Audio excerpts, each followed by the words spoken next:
तो एक अलंकार में एक वाक्य बोलूंगा, उसमें अलंकार बताना है कौन सा। नवीन भैया की नई नवेली दुल्हन का नाम निधि है। इसमें अलंकार कौन सा अलंकार? अनुप्रास अलंकार। क्या? अच्छा अगले में बताओ, अगले में बताओ।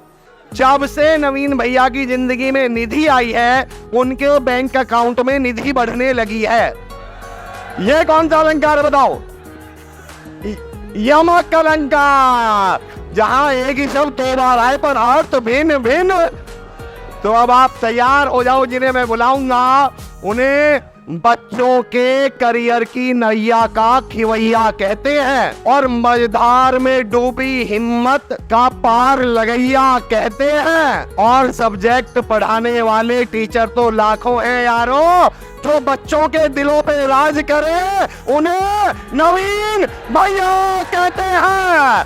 नवीन भैया, ओवर टू यू, जोरदार तालियों के साथ नवीन भैया। क्या नाम है?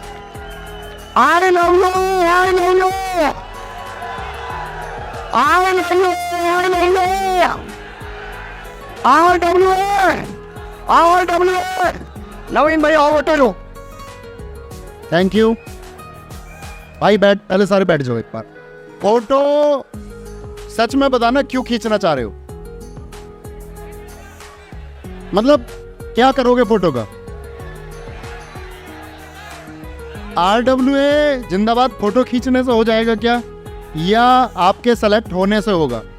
तो मेरे हिसाब से इस फोटो खींचने का तो कोई अर्थ है नहीं। पहले तो मैं भाई ने क्वेश्चन पूछा, उधर भाई कौन थे, उन्होंने क्वेश्चन पूछा था कि मैं कोई एक सब्जेक्ट तैयार करता हूँ तो कोई दूसरा सब्जेक्ट छूट जाता है।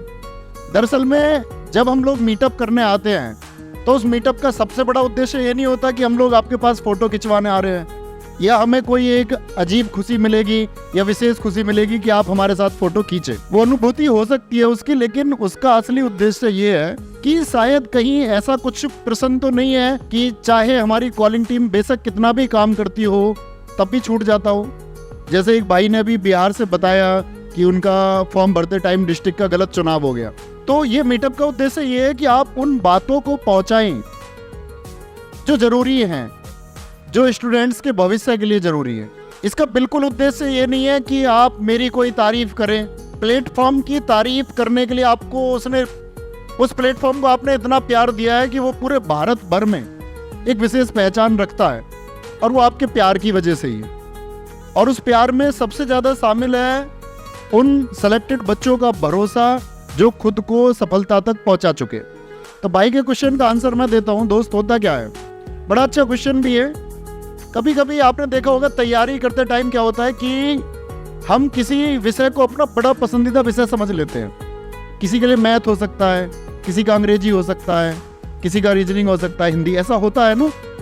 हम कोई एक विषय को अपना एक पसंदीदा विषय मान लेते हैं और जिसको हम पसंदीदा समझते हैं उस पर हम वक्त भी ज़्यादा देते हैं। और एक स्टूडेंट की सबसे बड़ी गलती यही होती है कि जिस रेशियो में आपका एग्जाम आना है उस रेशियो में आपको घंटे भी देने होंगे। आप आइडियल एक स्टडी मान के चलिए 6 घंटे। सबसे बड़ी कमी ये है कि हम उस बराबर रेशियो में मान के चलिए हम 8 घंटे पढ़ते हैं। बड़े ध्यान से सुनना, कोई एक एग्जाम लेते हैं जिसमें 100 क्वेश्चन आते हो, 4 सब्जेक्ट में 25-25 क्वेश्चन आते हैं। अब हम क्या कर रहे हैं कि हम 8 घंटे में 2-2 घंटे हमको सबको देने चाहिए। अब हम क्या कर रहे हैं, मैथ कर रहे हैं 4 घंटे, रीजनिंग मजा आ जाता है क्योंकि सवाल हो जाते हैं 3 घंटे कर रहे हैं, जीएस कितनी देर पढ़ी, 1 घंटे। कमजोर क्या रहेगा? अब मान के चले किसी का जीएस में इंटरेस्ट है, 4 घंटे जीएस पढ़ी और मैथ पढ़ा 1 घंटे, कमजोर क्या रहेगा?